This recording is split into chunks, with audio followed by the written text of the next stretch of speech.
that it's a very soft pre-trip. So the two areas that you're not really inspecting is the engine compartment and the coupling system. However, there are a couple new things that you don't usually check for during the pre-trip inspection that we'll be checking for here. So let's check this out. Now, of course, I'll be using the list. That way, won't script the verbiage or add my own stuff in. All right, so still looking at your lights and reflectors, your top clearance lights, your turn signals, your four-way hazards, your high and low beam headlights. All lights are the proper color and working. None are cracked or missing. You're still checking for puddles and drips underneath the truck, the leaks. And then here's one of the new things that take your trucks equipped with them. Make sure it's mounted securely, not cracked or broken, and clean and free of obstruction. Alright, now you want to check your steer axle, check your inflation, make sure there's no cuts and bulges, and make sure your tread depth on your steer is 4/32 of an inch at the minimum. And you want to make sure your rims and lug nuts are not cracked or damaged. Make sure your axle seal is not leaking and not hot. Alright, now we're coming to the side of the tractor. We've got your side mirrors. Make sure they're mounted securely, not cracked or broken, and free of obstruction. Make sure your marker lights and turn signals and reflective tape are the proper color of amber. Make sure you inspect them the same as the front. And of course, make sure your reflective tape, which again is on the rear of the tractor, unless you do have some that's on the side. Make sure it's in good condition. Alright, now moving on to the drive axle.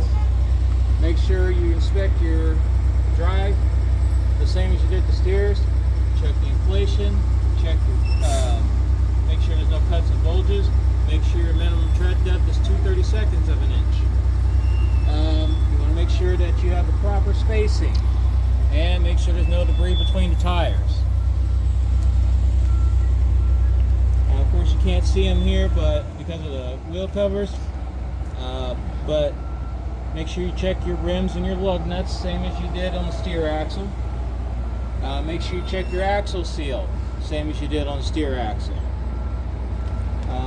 Yes, you can take the wheel covers off, but for this purpose, I'm not going to do it. Make sure you check your splash guards and mud flaps.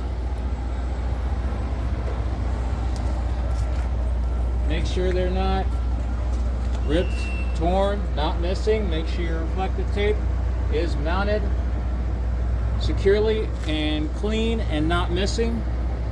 Get around here. Okay. Make sure your tail lights, your brake lights, and turn signals and four-ways and LED lights are the proper color of red, and also inspect them as you did the front. Okay, now we're going to come back up here for a second.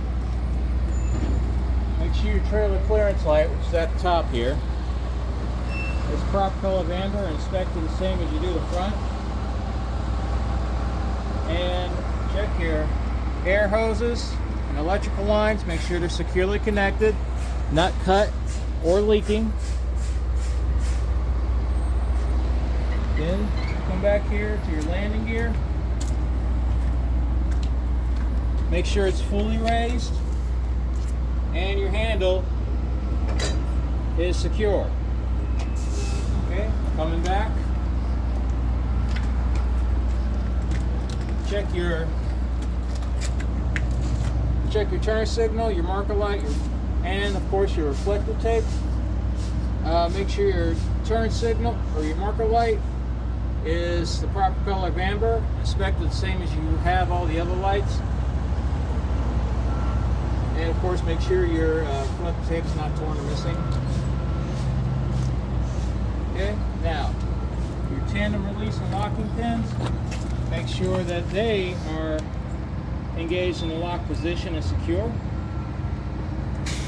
Now you check your trailer axle, same as the drive axle. Check your tires and spacing. your rims and lug nuts, your axle seal, and your mud flaps, the same as you did your drives. Now we're going to the rear of the trailer. Okay, on the rear of the trailer, make sure you're checking your tail lights and your reflector tape. So your tail lights, your brake lights, turn signals, four-way hazards, and of course your 3-center ID lights. You inspect these, same as you did the front, proper color of red. Make sure your reflector tape is in good condition, not torn or missing. Make sure you check your trailer doors. Make sure they are securely closed and latched. Now, if you don't have a seal on your trailer, you want to open and you have a load, make sure you open it up. Make sure you check the load securement. However, if there is a seal on the trailer, it's exempt, so you don't have to check it. Okay? Any questions? Nope. That's all? That's it.